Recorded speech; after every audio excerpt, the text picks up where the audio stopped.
Baik, mari kita mulai pembelajaran hari ini. Bismillahirrahmanirrahim.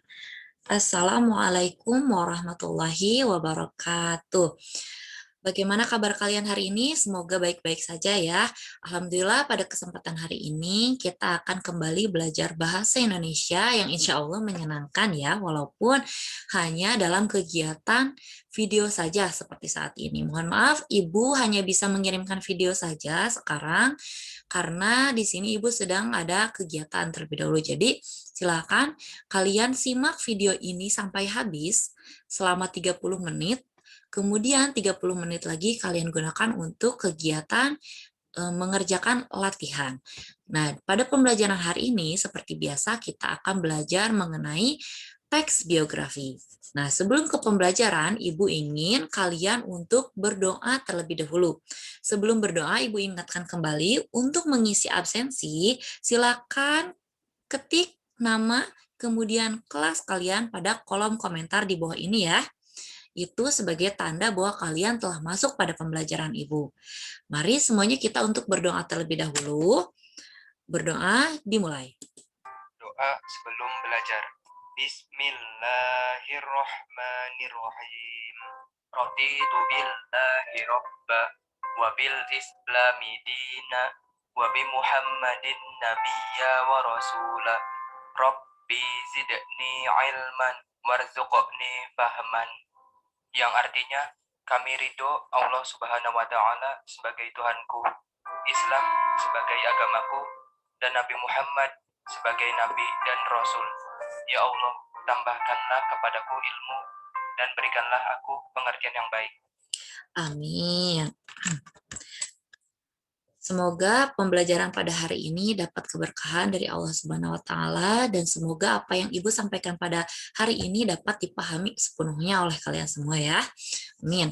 Baik, kita langsung saja ke pembelajaran. Di sini kita akan belajar mengenai teks biografi pada KD 415. Nah, seperti biasa, kegiatan di nomor 4 ini adalah kegiatan keterampilan yang artinya kalian harus berlatih dan mempraktikkan apa yang sudah kalian ketahui di pertemuan sebelumnya. Nah, pada pertemuan hari ini atau di LKPD 4 ini, kita akan belajar menceritakan kembali teks biografi atau lebih kepada berlatih bagaimana cara kalian untuk dapat menceritakan kembali sebuah teks biografi menjadi sebuah biografi dengan menggunakan bahasa kalian sendiri. Nah, di sini tentunya kalian harus melewati beberapa kegiatan. Nah, di sini kita akan melewati 2 kegiatan ya. Yang pertama, menceritakan kembali biografi dengan pola yang berbeda. Nah, perlu kita ketahui bahwa di pertemuan sebelumnya kita sudah belajar bahwa pola dari biografi itu terdiri dari 2 ya. Ada yang pola secara langsung dan yang kedua itu ada secara deskriptif. Perlu kalian ketahui juga bahwa di dalam penyampaian teks biografi itu, walaupun penyajiannya secara naratif, namun ada juga yang dicampur, yaitu naratif dan dialog. Artinya, tidak hanya diceritakan saja oleh kalian. Misalnya kalian menceritakan pengalaman pribadi kalian dari mulai kalian berangkat sekolah sampai pulang lagi sekolah. Misalnya kalian menceritakan kepada saudara kalian atau orang tua kalian di rumah, saya hari itu gini gini gini. Nah, itu kan adalah naratif ya. Naratif itu penceritaan. Tetapi di dalam kegiatan naratif itu tentunya harus ada sebuah deskriptif. Artinya sebuah apa namanya tuh dialog, bukan deskriptif saja, tetapi ada dialog sebagai kutipan kegiatan percakapan kalian yang membuktikan bahwa kalian sedang mengalaminya langsung, atau misalnya kutipan orang lain yang akan kalian ceritakan. Misalnya contoh yang kemarin, yang Kartini. Nah, itu adalah contoh ketika kalian menyampaikan suatu dialog dengan menggunakan tanda pentik ya. Nah, jadi polanya perlu kita ketahui ya bahwa polanya itu selain yang kemarin juga ada 2, yaitu secara dialog dan ada secara naratif saja atau dialog dan naratif. Mohon maaf ya, dialog, naratif, itu yang nomor 1, dan yang kedua itu ada secara naratif saja. Nanti silakan kalian menceritakan kembali dengan baik itu secara dialog saja atau secara naratif. Nah, yang kedua di sini kalian akan menceritakan kembali biografi dengan bahasa sendiri. Artinya nanti Ibu akan menyajikan suatu video untuk kalian, video sebuah biografi tentang seseorang, tentang seorang tokoh yang patut untuk kalian teladani tentunya. Nah, setelah itu kalian menceritakan kembali dengan tulisan atau misalnya boleh kalian menggunakan video kalian sendiri yang sedang menaratifkannya. Terserah ya. Nah, kita lihat di sini di instrumen penilaiannya. Jadi di tugas hari ini tuh kalian harus memenuhi 4 kriteria ini. Artinya jika kalian ingin memenuhi skor 100, kalian harus dapat melewati kegiatan-kegiatan atau aspek-aspek ini. Yang pertama, kelengkapan struktur. Apakah struktur yang kalian tulis atau kalian ceritakan itu sudah lengkap? Yang artinya mulai dari orientasi, kemudian dari sebentar ya. Mohon maaf ya terjeda. Mari kita lanjutkan kembali. Nah, di sini tadi kan sampai aspek ya. Di sini kalian harus memenuhi keempat aspek ini. Tadi setelah strukturnya itu misalnya pertama kalian wajib memasukkan orientasi, kemudian peristiwa penting, dan reorientasi. Nah, berarti ketika di video itu kalian akan memasukkan orientasi dan peristiwa penting. Nah, untuk reorientasi, kalian tidak harus melihat ke video. Artinya, kalian silakan beri komentar pada tokoh yang kalian ceritakan kembali tersebut. Jadi untuk bagian reorientasi ini, kalian tidak perlu terfokus pada video, tetapi silakan kalian kembangkan sendiri. Nah, yang kedua, di sini ada kesesuaian isi dengan teks aslinya. Atau misalnya dengan video aslinya. Apakah misalnya teks yang kalian tulis itu adalah sesuai dengan video yang telah Ibu sampaikan ke kalian atau tidak? Nah, kalau misalnya sesuai, entah itu dari fakta-faktanya, kemudian misalnya dari dialognya, dari peristiwa pentingnya, sama berarti kalian sudah memasukkan fakta-fakta tersebut sesuai dengan video. Tetapi kalau misalnya kalian menambah-nambahkan, boleh, tetapi harus tetap berpatokan pada video yang telah Ibu berikan kepada kalian. Nah, setelah itu, kalian juga jangan mencari teks biografi aslinya, misalnya di internet, karena tentunya biografi di internet dengan apa yang disampaikan di dalam video itu ada beberapa hal yang mungkin berbeda, seperti itu ya. Jadi, mohon untuk dibuat dengan secara mandiri tanpa melihat ke internet. Nah, kemudian di sini yang ketiga adalah ketepatan penggunaan kaidah kebahasaan. Nah, setelah kemarin kita belajar kaidah kebahasaan itu apa saja, nanti kita sebutkan kembali ya beberapa kaidah kebahasaan yang harus kalian masukkan di dalam teks biografi tersebut jika misalnya kalian menuliskan, atau kalau misalnya kalian melisankannya berarti kalian harus mengucapkan atau melisankan kaidah-kaidah kebahasaan ini sebagai tanda bahwa kalian telah memenuhi standar dari penulisan biografi. Nah, yang keempat ini adalah kalian harus sesuai dengan pola penyajian yang baru. Nah, maksudnya ini adalah kalian mau menggunakan pola yang mana nih? Kalau misalnya asalnya polanya itu adalah naratif, kalian berarti gunakan pola naratif dan dialog seperti itu. Nah, tapi itu bebas ya, tidak harus sama dengan video ataupun mau sama dengan video juga tidak apa-apa, asalkan nanti kalian mengembangkannya. Nah, berarti jika kalian ingin nilainya 100, kalian harus memenuhi 4 aspek ini. Nah, di sini ada langkah-langkah dalam menulis atau menceritakan kembali sebuah teks biografi yang harus kalian perhatikan. Nah, di sini yang pertama adalah memilih tokoh. Nah, pilihlah tokoh yang layak diteladani sesuai dengan kehidupan kita. Misalnya, tokoh tersebut seorang ilmuwan, sastrawan, negarawan, ataupun pejuang. Nah, namun untuk pembelajaran hari ini, Ibu khusus akan memberikan satu video untuk kalian. Mengapa Ibu tidak membebaskan kalian untuk memilih biografi siapa saja? Karena takutnya karena Ibu tidak memantau, ada di antara kalian yang hanya mengcopy paste. Nah, itu Ibu tidak ingin kalian mengcopy paste dari internet menjadi sebuah teks biografi yang seolah-olah kalian sudah buat secara utuh. Nah, Ibu tidak mau seperti itu.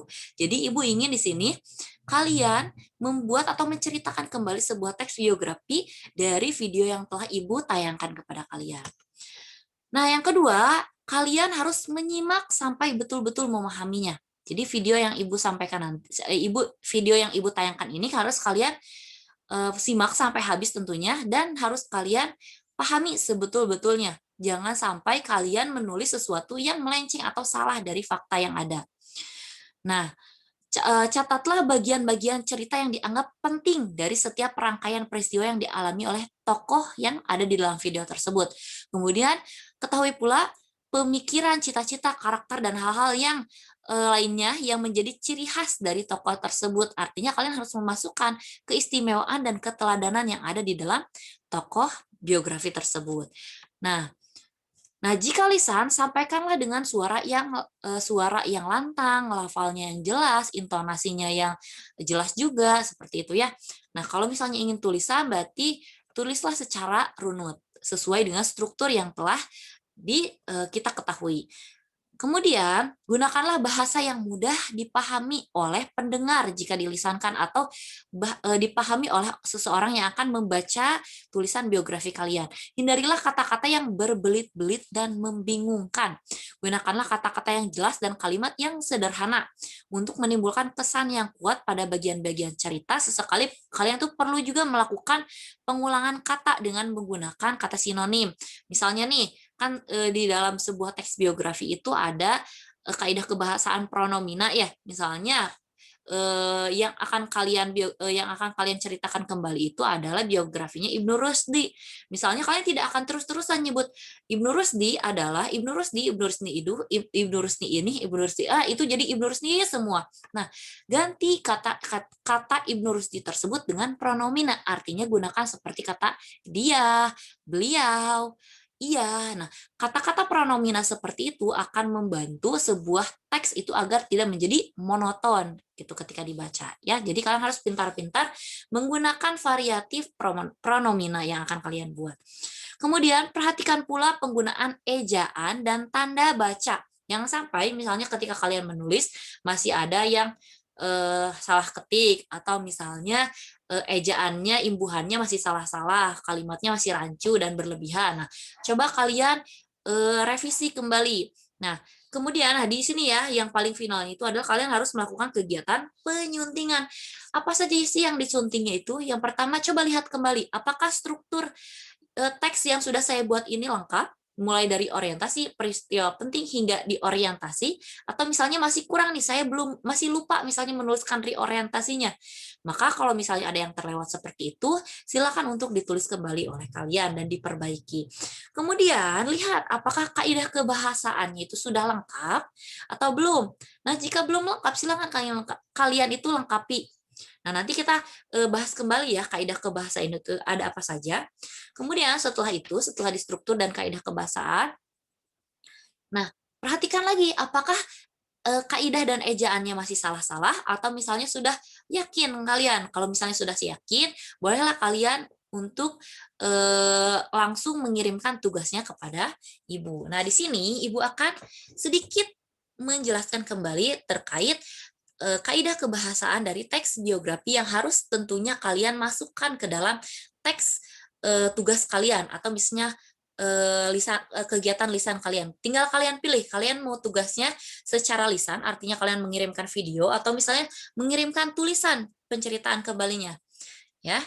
Nah, ini kaidah kebahasaannya itu adalah menggunakan kata ganti. Nah, seperti yang tadi sudah Ibu jelaskan ya, ada pronomina.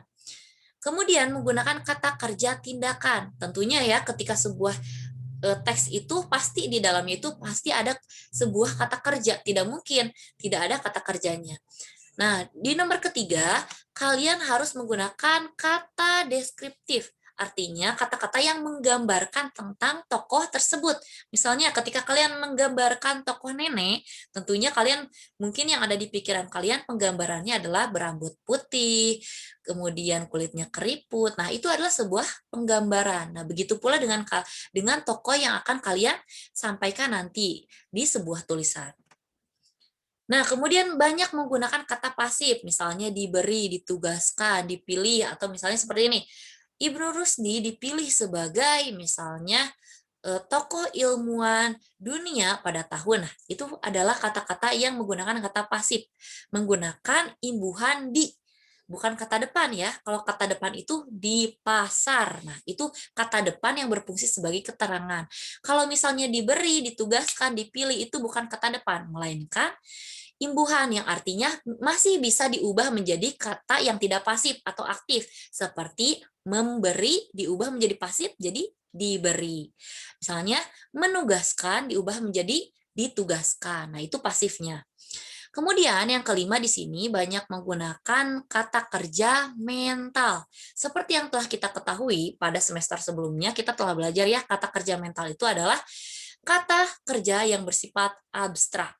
Abstrak itu artinya tidak bisa terlihat secara langsung. Contohnya seperti memahami, menyetujui, menginspirasi, mencintai, seperti itu ya. Jadi tidak ada bentuk tidak ada bentuknya seperti menendang bola, ada kegiatannya kan, menendang bola terlihat oleh mata kita sendiri. Nah, kalau untuk kata kerja mental ini tidak terlihat oleh mata kita, melainkan dirasakan saja. Nah, nomor 6 ini banyak menggunakan kata sambung. Ya, tentu saja ya, di dalam sebuah teks itu ketika kalian membuat sebuah teks di dalamnya pasti terdapat sebuah kata sambung. Tidak mungkin semuanya kata kerja dan tidak mungkin semuanya nomina. Nah, contoh-contohnya seperti sebelum, sesudah, pada saat, kemudian, selanjutnya, dan lain sebagainya. Masih banyak sekali ya kata-kata sambung.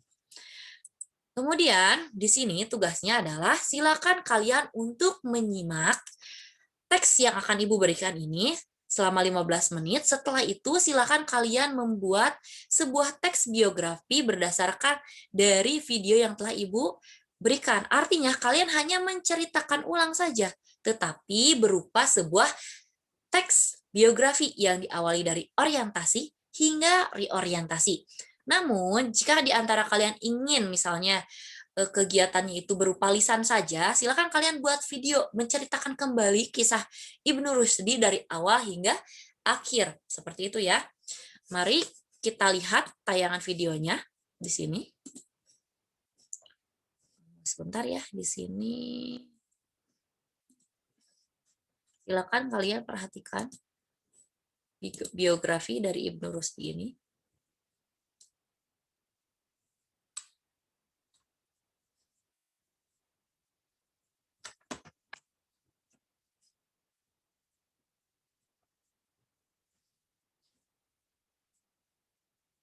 Mohon ditunggu sebentar ya, ini sedang loading.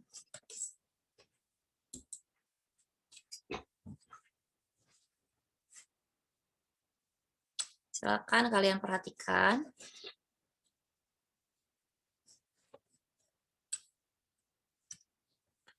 Silakan diperhatikan videonya sampai habis.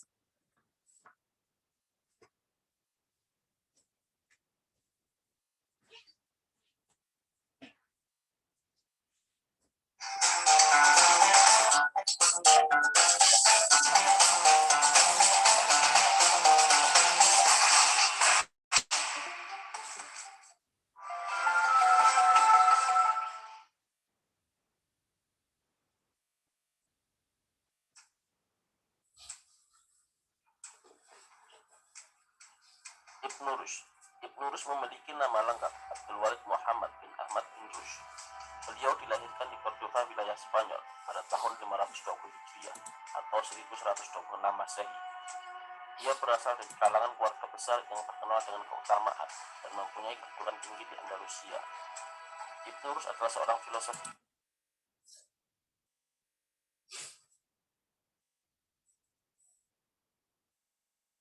Mohon maaf ya, kita ulangi ya. Ini kualitas videonya kurang HD.